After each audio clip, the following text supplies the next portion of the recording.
Dada la coyuntura económica actual en el mundo, en Latinoamérica y en el Ecuador, el gobierno ha planteado la necesidad de una estrategia de proteger el empleo. Y esta estrategia consiste en una reforma laboral que permite ciertas adaptabilidades dentro de esta coyuntura complicada y compleja, por cierto. Esta misma semana he tenido representantes de los trabajadores y empresarios en un panel con quien hemos conversado sobre estas reformas e hicieron ciertas observaciones. El día de hoy he invitado al señor ministro de Trabajo, Leonardo Berresueta, con quien vamos a conversar sobre estos 5 ejes que plantea el Gobierno Nacional y que la Asamblea debe tratarlo en estos días. Señor ministro, muy buenos días. Buenos días, Carlos. Muchas gracias por la entrevista. Bueno, estas reformas laborales pretenden proteger el empleo, pero estos 5 ejes que contempla la reforma, ¿son suficientes o se requiere una estrategia global e integral? Creo que el Gobierno Nacional, Carlos, ha planteado con mucha eficiencia el tema de poder plantear un tema mucho más global. No nos olvidemos que también desde el sector productivo, el Consejo Productivo del Ecuador ha planteado, por ejemplo, la doble deducibilidad del impuesto a la renta para aquellas empresas que incrementen este año la nómina. También la eliminación del anticipo del impuesto a la renta de empresas cuyo sector esté en una situación muy compleja y que no nos reduzcan nómina, también pueden hacerse beneficiarios de este incentivo. Pero lo que hemos planteado nosotros desde la normativa del Ministerio de Trabajo, que es un componente de varios que ha planteado el gobierno, evidentemente genera reacciones, pero en lo que nadie está en desacuerdo, Carlos, es que esta norma y que este proyecto es positivo para el país y que hay que hacer algunos ajustes. Pero lo importante aquí es que incentivamos el contrato juvenil, incentivamos el tema de las pasantías, incentivamos el tema de que empresas que están en una situación muy crítica, una situación ya casi de cierre, puedan reducir su jornada por 6 meses mientras pasan el bache. De igual manera puedan adaptar el ciclo productivo con la jornada prolongada, 40 horas semanales hasta 10 horas diarias, en función de una situación muy extrema. Así que estamos dando alternativas. Permítame plantear preguntas para ir precisando, porque se pueden también malinterpretar. Los mensajes construyen percepciones. Cuando usted me dice es un tema global, incluso se ha creado un marco jurídico para incentivar a la empresa de incrementar el universo de trabajadores con la doble deducibilidad, etcétera, etcétera. Pero eso siempre y cuando se incremente el universo de trabajadores, o porque, cuidado, también se puede decir: reduzco el universo de trabajadores de mi empresa y contratos nuevos y aplico la doble deducibilidad. No, esto evidentemente se aplica siempre y cuando más se mantenga la nómina de trabajadores. Los que incrementen nómina de trabajadores, allí efectivamente se dará la doble deducibilidad, ¿no? Pero es importante, Carlos, establecer cuál ha sido la tasa de evolución de desempleo en el Ecuador. Como usted puede ver desde el año 2007, cuando arrancó el gobierno, evidentemente hemos tenido una caída en la tasa de desempleo durante todos estos años. Y en el último año, entre el 2014 y el 2015, evidentemente hemos tenido una subida de casi 1 punto. Eso responde precisamente que el Ecuador en los últimos 12 meses, 13 meses, ha recibido $0 del ingreso petrolero. El 7% del Producto Interno Bruto ha caído en el Ecuador, son 7.000 millones de dólares menos. A pesar de eso, tenemos la tasa de desempleo más baja del país. Frente a eso, estamos planteando alternativas con una visión pensando en lo que se viene, pensando en lo que podemos tener. Y evidentemente nosotros hemos podido hacer un estudio muy a profundidad, en donde, por ejemplo, ¿dónde nos cae el desempleo?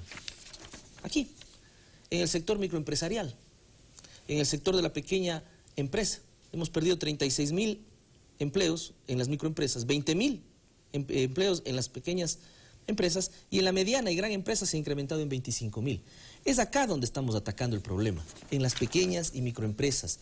Empresas que tienen de 5, 10, 20, 30, 40 trabajadores, que por una situación de crítica económica tienen que cerrar. ¿Qué dice el trabajador? Yo prefiero que me digan 6 meses vamos a reducir la jornada laboral a que me digan váyase a su casa. Pero esos emprendimientos de micro y pequeñas empresas, ¿no es necesario tener una regulación laboral diferenciada de las medianas y grandes empresas? Porque la estructura de costo de pronto es muy alto para ellos. Yo sé que esta reforma laboral en algo ayuda, pero esta reforma laboral es temporal, no es permanente tampoco. Así es, evidentemente lo que estamos poniendo, por ejemplo, en el tema de la jornada reducida, es que por esta situación extrema, previo acuerdo entre el trabajador y el empleador, esta jornada reducida puede durar 6 meses, prorrogable por 6 meses más, pero va a quedar en el Código del Trabajo como una medida que pueda ser utilizada a futuro. El tema, por ejemplo, del contrato juvenil, va a quedar de manera permanente en el Código del Trabajo, para que el 11.15% que le corresponde del pago del aporte patronal al IES, lo asuma el Estado, hasta 2 salarios básicos unificados. Es allí en donde queremos atacar, porque efectivamente en el tema de la situación del desempleo juvenil, esta es la realidad, la evolución en todos estos años. Y evidentemente en el año 2014 al 2015 nos sube de 10.4 a 12,6. Ese desempleo juvenil no está en la mediana y en la gran empresa, porque usted me muestra un cuadro que la afectación la tienen las microempresas y las empresas pequeñas. Ese empleo juvenil, ¿dónde se da? ¿En qué sector se está dando? Fundamentalmente en un 70-75% en el tema de microempresas y pequeñas empresas. En la gran empresa, en la gran industria, estamos teniendo incluso incremento de trabajadores. Es en la micro y pequeña industria. En la franja de jóvenes. Así es, precisamente, entre 18 y 24 años, el 75% corresponde a pequeña y mediana empresa. Ahora, pero establecen que siempre y cuando la nómina de los jóvenes no excedan del 20% del total de trabajadores. Ahí hay un límite. Hemos puesto un techo, Carlos, a efectos de que las empresas pequeñas, medianas e incluso las grandes que quieran acogerse a esta nueva regulación jurídica, no sobrepase, los jóvenes entre 18 y 24 años no sobrepasen el 20% de la nómina total de sus trabajadores. Pero además ponemos una cláusula especial también en la que establece que no se permitirá el despido de las personas mayores a 24 años, a aquellas empresas que se hagan o hagan uso de este beneficio. Por lo tanto, estamos dando alternativas, Carlos. Y permítame decirle aquí algo que para nosotros es muy importante. Hemos visto desde algún sector de los trabajadores muy radical una oposición sin propuesta. No hay ninguna otra alternativa al tema de la reforma laboral. Otro sector de los trabajadores está de acuerdo con la globalidad y el objetivo de la medida y está planteando alternativas. Lo hicimos en el Consejo Nacional de Trabajo y Salarios que se reunió el día lunes. Un sector de los empresarios de igual manera, es decir, todos miramos positivas las reformas, pero lamentablemente no podemos alternativas en algún sector. Tuve la oportunidad de tener en esta mesa donde usted está sentado a Fernando Ibarra, representante del Parlamento Laboral, quien compartió panel con Javier Díaz, representante del sector textilero, y decían, y ellos coincidían, que esta reforma no es suficiente, que se requiere capital de trabajo, porque de nada servirían estas reformas si las empresas no tienen liquidez para poder operar. En ese sentido, ¿cuál va a ser la estrategia que complemente todas estas iniciativas? Mire, el ministro Vinicio Alvarado, que está al frente del Ministerio Coordinador de la Producción, Empleo y Competitividad, ha generado varias estrategias a efectos de poder seguir incrementando el tema de empleo. El trabajo que hace el Ministerio del Trabajo es la arista de regulación en relación de la relación obrero-patronal. Esa es nuestra responsabilidad. Pero forma parte de una política Por supuesto, integral. Como le decía al inicio de la entrevista, Carlos, ese es un componente de varios que el Ministerio Coordinador de la Producción ha generado en los incentivos tributarios, exoneraciones tributarias. El tema, por ejemplo, de los etiquetados que está planteado por parte del Ministerio de Industrias. La situación de poder agilitar los trámites del sector productivo.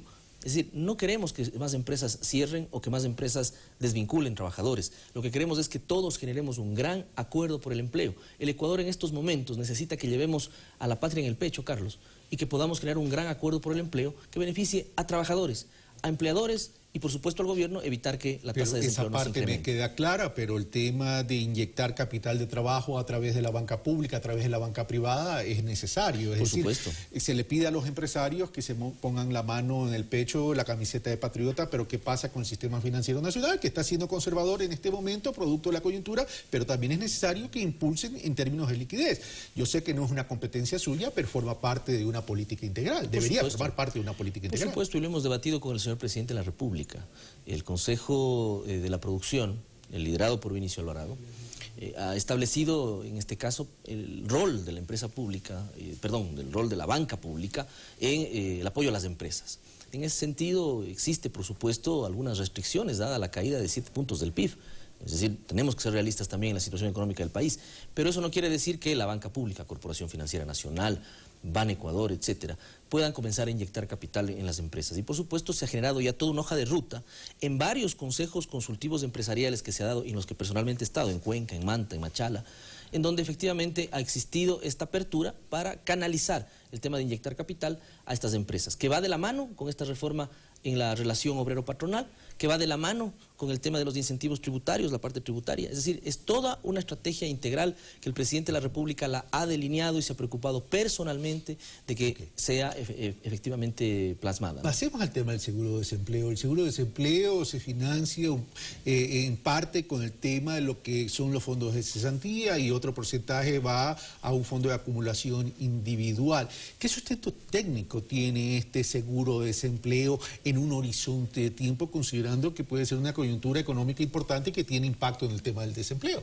Ese es otro de los ejes, por ejemplo. El Instituto Ecuatoriano de Seguridad Social plantea, el ingeniero Richard Espinosa, planteó el tema del seguro de desempleo y creo que fue muy bien acogido en el gabinete presidencial y por el presidente de la República, en donde, como conocemos, la cesantía se alimenta del 2% del aporte de los trabajadores y el 1% del aporte de los empleadores. El 2% del aporte de los trabajadores se mantiene en las cuentas individuales de cada trabajador, no se toca. Pero el 1% que da el empleador va a un fondo solidario. Ese fondo solidario se distribuye para el tema del seguro de desempleo, para que el trabajador que haya quedado cesante en el día 61 pueda solicitar al IES por escrito este tema. Ahora, eso es un punto de partida, de aquí en adelante, no puede ser de carácter retroactivo. Por supuesto, eso ahora, sí. Pero el tema es, de aquí en adelante, ¿existe la acumulación suficiente como para tener el fondo para poder apuntalar esas coberturas? La corrida financiera que hizo el IES y el Ministerio de Finanzas establece con claridad que podríamos tener o podría aguantar este fondo solidario y este seguro de desempleo si es que efectivamente la tasa de desempleo llegaría hasta 15 puntos. Ahora tenemos 4,77, 4,8. Es decir, el punto de equilibrio sería 15 puntos. 15 puntos sería el punto de equilibrio. En exceso de eso habría que aportar. Habría que aportar y en ese caso habría que ver un reaseguro, ¿no? ¿Qué tiempo de cobertura le darían a la persona que caiga en el desempleo, o como dicen en Europa, en el paro? ¿Un mes, 2 meses, 3 meses, 5 meses, 1 año? 5 meses se establece a partir del día 121.